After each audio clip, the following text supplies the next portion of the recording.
Il était une fois une fille. Elle s'appelait Amandine Lucille Aurault-Dupin. Bonjour, je m'appelle Amandine Lucille Aurault-Dupin ou Aurault-Dupin, mais vous me savez comme Georges Sand. Je suis née le 5 juillet à 1804 à Paris. Quand j'étais petite, j'habite avec ma grand-mère. Quand j'habite avec elle, j'ai élevé 2 poulets et je les ai adorés. J'adorais les oiseaux en général. Mais quand je grandissais, j'ai quitté ma grand-mère. Je voulais toujours voyager et je faisais. J'ai voyagé et j'ai visité Paris et le Berry, mais je m'inscrivais en Europe pour 40 ans. Après, j'ai quitté ma grand-mère. J'ai rencontré François Casimir-Dubon.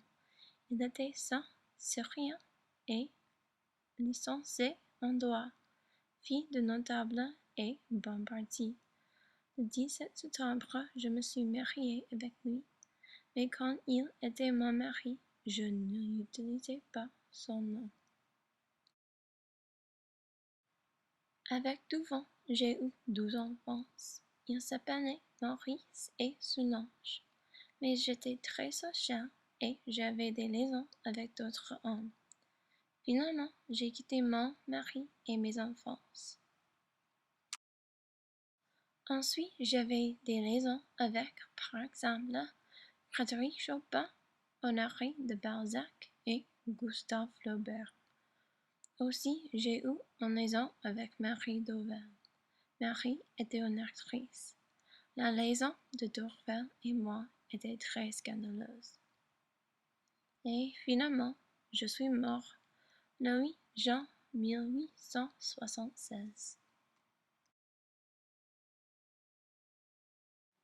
Pendant ma vie, je me trouvais face à beaucoup de défis parce que j'étais une femme et une féministe aînée. J'étais la première romancière qui était une femme. Avec mon succès, je m'habillais comme un homme et je fumais. La plupart des gens m'appelaient une nymphomane, frigide et bisexuelle, ou la dame bonne de Noran. Après être devenue une féministe, j'étais très active avec l'action politique et les combats pour l'égalité.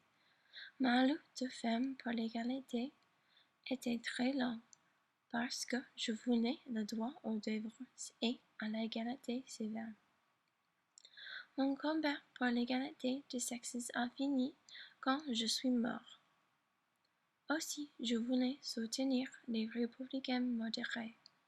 Je détestais la violence, mais j'avais peur pour le retour de la monarque.